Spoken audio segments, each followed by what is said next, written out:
Hey, and welcome to episode 3 of the CEO of You. Today, I want to talk about why change is hard and what to do about it. You might have seen my TEDx called Why Change is So Hard and How We Can Make It Work. And I actually wanted the title to be Why Change is Hard and What to Do About It. And somewhere along the lines, the title got changed. I don't know. It was published under the title that was not the title that I wanted. So let's just do this right here, right now. A big part of the work that I do is help people navigate change. Because when it comes to leadership, it comes down to how do you navigate yourself through change and how do you help other people through that change as well. When it comes to business, what we want always to scale, or we want to optimize, or we want to do something that is different. It's very, very rare that you find a business that just says, oh, I just want to stay the same as I am forever. So everything is really about change, and change is very, very personal. Change is scary. We'll talk a little bit more about that. Change is uncomfortable. Change is unclear. Change is a lot of things, and it can also be very exciting. But what I have seen is that a lot of people struggle with change. And I like to use personal examples like, when people say that they want to start going to the gym. I want to start going to on Monday, I'm going to start going to the gym. I'm going to start eating healthy. I'm going to change my life. I'm going to change my health. I'm going to sleep better. I'm going to do all of these things that are different. And you start Monday, you have maybe gone to the gym in the morning. You might have. Most people rarely go to the gym after they say that they're going to start.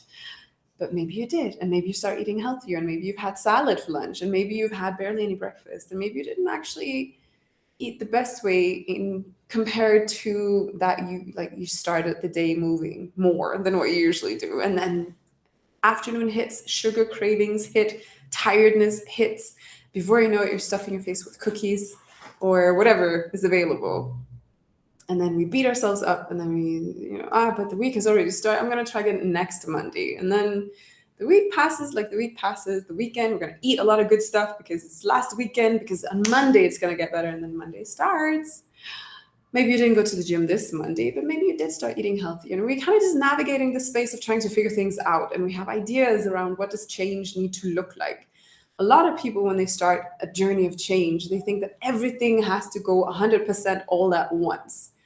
We're going to start with 100%. We're going to do all of it at the same time. We're going to navigate physical exercise and diet at the same time. And we might not have, some people are really good. They find a personal trainer, they might find a nutritionist, they might have support, they'll get a coach of some sort, and they kind of navigate this with a support system. Many people just kind of decide one day that they wake up and like, this is it, I'm going to change.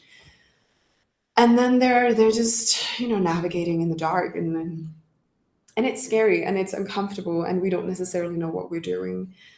And when I talk about change, I like to talk about how our minds work. Not necessarily the logical mind. The logical mind is the mind that most of us we identify with, the conscious mind. It's the one that we use to think with, and we are active with, and we make decisions with, and we read books with, and we listen to podcasts, and we get advice, and we make decisions, and we make plans, and all of that. And then we have the subconscious mind, which is not very rational. It is very systems based. It is very pattern recognition, and it is protective, and it is very interesting. It is basically based on old wounds and unhealed stuff, right? And old beliefs, outdated beliefs that we have stored for a very long time. And so what the subconscious likes is to follow patterns that we've always followed. It likes to move within systems that we've always been in. It doesn't like change because change is unfamiliar, it's unknown, it's uncertain. What we've always done, we know that at least it kept us alive. And the subconscious mind is not going to say, oh, but if I continue down this way, I might not stay alive. It's like, we know that this is safe because we've been there. We're going to stay here. We're going to do everything that we can to stay here. And so when your conscious mind says, I want to go do some change, I'm going to do some different things we haven't tried before, then the subconscious mind will literally flush your body, flood will flood your body with fear, resistance, anxiety, discomfort, panic, maybe even. Might feel a lot of different emotions. And so when you say that you want to start going to the gym, maybe it's like, well, you have several days ahead of you. You're good. It's in the future. But then we move closer and closer and closer to the distance, the day where we got to do the thing. And then we think, but I don't even know what to do in the gym. Also, every single time I pass the gym, it's full of like fit people who know what they're doing. They're gonna know that I don't know what I'm doing. I can't go in there in front of people who know what they're doing, and then I don't know what I'm doing. That's very, very scary. What if they look at me? What if they judge me? What if they do this? And what if they do that? And what if I feel like a complete idiot and I don't feel safe here? I don't feel at home here. It's not good. It's not good. It's not good. And the body gets scared and it gets scared and all of this is going on. And then that's when the logical mind steps in and says, you know what? I can create a list of excuses for you so that you don't actually have to go to the gym, and you can do it in a way that you will feel good about breaking your promise to yourself. Sounds good? Sounds great. Did you know we said we were going to go to the gym on Monday, but have you noticed that this weekend is a long weekend and that you will be out a lot and you're going to be very, very, very tired, and you're going to be spending a lot of time and energy with people, and you're going to need that extra rest. You're going to need to sleep that much longer. And it's a really, really, really bad week to start. So maybe instead of starting on Monday, we start next Monday. We push the problem into the future. Great. Actually, I think it's better to start something new on the first of the next month because, Monday is a little bit tricky. And so instead of going to the gym on next Monday, we are going to go ahead. I'm sorry, really had to take a picture of something. Instead of going to the gym on Monday, we're going to go to the gym on the first of next month. And then it feels so good. We have so much that we got to do. And it's far enough into the future. And we still feel like we're on schedule. But then we get closer. And then it's like, you know what? If we wait until December, we can get all of those discounts that gyms are always selling so many discounts in December. Maybe we should just, and that's just a few months from now. Actually, I think it's a better idea that we start in December. December gets closer, and did you know what? Actually, this month is so full of celebrations and things, and I'm going to be so tired, and I'm going to be eating so much food. And I think actually we should maybe start on January 1st, but not January 1st, because that's obviously the day after New Year. And January 2nd is the day back at work, and that after the holiday, no, that's not going to work. So actually, we should start the Monday after. And then we just keep doing this, and we keep doing this, and keep doing this. And it's literally just because there's a discomfort in our bodies associated with change. And when we have that discomfort associated with change, and we start wanting to get out of it, then the logical mind does all of that homework for you, and it creates all of these beautiful excuses. And then it makes you literally believe that you're still on track while you just keep delaying and delaying and delaying. The problem is, as long as we delay, we don't do.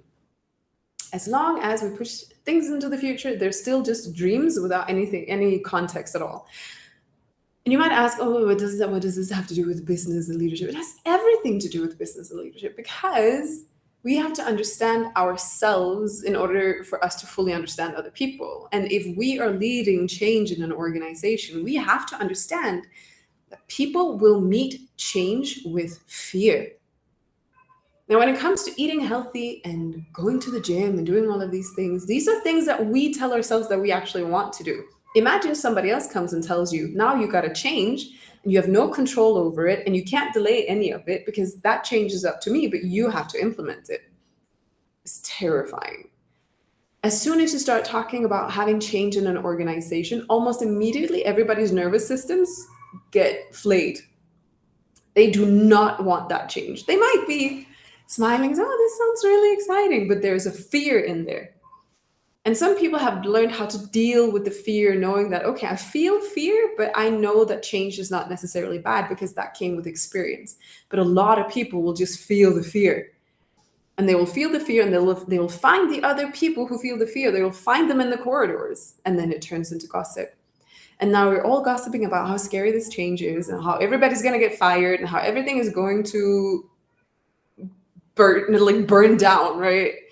We're all going to lose our jobs. We're all going to hate our jobs. It's all going to be horrible. Everything is going to be horrible. And so when you're dealing with leadership, you have to understand how human nature works around change so that you can be more inclusive in your communication. A lot of leaders, they'll just come out and they'll be like, hey, Monday morning meeting. Hey, everybody. So this is what has been decided. This is what we're going to do. It's going to be awesome. Great.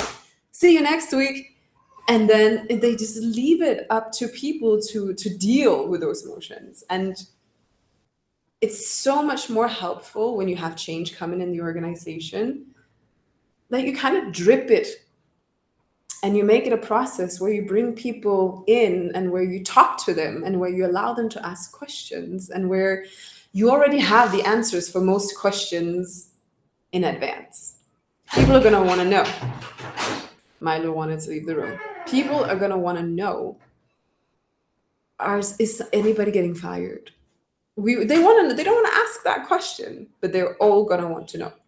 And if you're lying at this stage, if you know people are going to get fired and you say that they don't, they're not going to trust you in your leadership moving forward. Now, when it comes to business, I mentioned in the first episode that we are our own biggest problems, and we will take our limitations and we will apply them onto the business. And this means that if you personally are dealing with a fear of change that you refuse to look at, then you are going to delay the change in your organization because you're the one leading it, because you are the entrepreneur in it. And so this very often comes across as, I've made a decision that we need to change. We got to move, we got to expand, we got to do all of these things. And then maybe you start things, you put things in motion, right? Maybe you place a down payment with a consultant. You pay the retainer of a consultant to actually come and help you. And then when the consultant comes and tells you, okay, these are all the things that we've got to change, something happens, it becomes really scary. And even though that consultant has so much experience, that fear starts to translate into intuition or gut feeling. And you're going to say, no, this doesn't seem right to me. Okay, sorry, this is not going to work. I'm going to cancel the contract. Even though you've signed up for months and months or whatever that is, right? Maybe you've put your foot somewhere and you're like, I want to go in that direction. And as soon as the change is actually starting to reveal itself into your life, the fear kicks in and you pull yourself back out of it. And this is how I see a lot of entrepreneurs struggling. This is how I see when you made a decision, I'm going to increase my prices, I'm going to improve. And when it comes down to it, and you're supposed to actually just click launch, somehow nothing gets launched. Somehow a great excuse came up for why we should wait another month. Somehow we all see the resistance. The resistance is very, very deep and it's very, very, very real. And I'm not saying that just because this is human nature unfolding itself, that we should just laugh it off and pretend it's not there. Absolutely not. We should take it very, very, very seriously. But learning how to deal with change is the work that needs to be done. If you as a human being if you're always going to resist change and you're going to allow the resistance to talk you out of the change, then you're never actually going to do the work. Then you're never actually going to implement the change. And that's why we see a lot of people who say that they want things. I want this, I want that. And as soon as it comes to actually implementing it, something stuck. They just cannot move forward. And it can be incredibly frustrating to see from the outside and see, but you're so close. You just got to take the steps. And then they don't. And then they have the excuses. And you can hear from the outside, these are excuses. But you can't just tell someone, oh, that's an excuse. You just got to do it anyway because it feels real. It feels true. It feels impossible. And so dealing with change is the work. Seeing your patterns for what they are is the work. Sitting with the discomfort is the work. I have this course called Bulletproof, which literally teaches 5 modules of an hour each, where we go through all of the stuff, and not even all of it. It's work, but it's also not fully exhaustive, right? This is something that can take people from just having struggled with change to get to a position where they can actually go through it. They see their own patterns, they understand what's going on, They stop seeing it as something that's going to prevent them, and they actually start moving forward. That's pretty much the work. It's 5 hours. It's heavy work. And the funny thing is, the people who go through it, they're like, I had no idea that personal development would be so hard. Because so much personal development is taught as being, oh, you just gotta set stronger boundaries, and oh, you just gotta listen to yourself, and oh, you just gotta cut off the friends that are a bad influence, and oh, you just gotta do this. And no, we gotta go much, much, much deeper than that. And that includes calling out your own excuses, calling out your own limitations, actually sitting and being uncomfortable without pulling back or pulling out or getting rid of whatever it is that's making you uncomfortable. Looking at your own judgments and labels and the ugly of a person. We all have ugliness. We all have things that we're not proud of. We all deal with shame or guilt or judgment or jealousy or whatever that is. And we as long as we refuse to look at it, because we've been taught we aren't supposed to feel that way. We're not supposed to do these things that way. We're not supposed to be that person. And so we pretend that we're not. And it's very, very human. We literally pretend that we're not dealing with the things that we're actually dealing with. And when we're pretending that we're not dealing with them, we can't see it. And if we can't see it, we can't do anything about it. If with the things that we refuse to look at, these are my patterns around change. Wow, I've really chickened out of change a lot. If you can't see that, you can't do anything about it. And so personal development work to this level is incredibly hard. It is embarrassing. It is uncomfortable. It is having to sit with things that you just don't want to sit with. But the thing is, once you start doing the work, you can actually get out on the other side. New things can happen. You can start really having deep change in your life because you allow yourself to give yourself a really deep look in the mirror. And no, that is not easy work. No, that isn't comfortable work, but it is so rewarding. It is so incredibly rewarding. So the next time you're dealing with change and you've decided that you're going to do so, I had literally reached a point in my life where I didn't even believe in myself. It's like I decided I want to do a change. I already knew from the beginning I'm not going to do it. And so there was just no real intentionality in it. There was no really, it was a dream. It was a dream. This is going to be really nice. And then I would just never do it. And so I had disappointed myself so many times in times of change that I didn't trust myself to be able to go through a period of time of change. And I think it's one of the reasons that it has become such a pivotal thing in my life, that it's like everybody needs to do this work, because I had to get honest with myself. I had to see myself as the person who really needed to grow some guts and some strength and be serious with myself, because I hadn't been. I'd been fooling myself fully. And so next time you're going to go through a period of change and you're committed and you know that you want to do this thing, notice when the fear kicks in. Notice what happened. Is it a new piece of information? Is that it's getting closer? Is it that you're worried? What are the thoughts that are coming? Are you scared? Are you scared that you're not going to do it? Are you scared of the uncertainty? Are you worried about all the bad things that could happen? Notice what happens. If you change your thoughts, do you feel differently? What happens if you do it while you're scared? What's going to happen? How quick are you to say, oh, I tried, and then pull back out? How long can you sit with the discomfort of this change? That's basically what it is. And so I hope you enjoyed this. I know a lot of people get a little bit triggered when we're talking about change, but I hope you find this valuable. Let me know what you think. Let me know what your experience with change is. I would love to hear that. And I'll see you again soon on the next episode. Bye.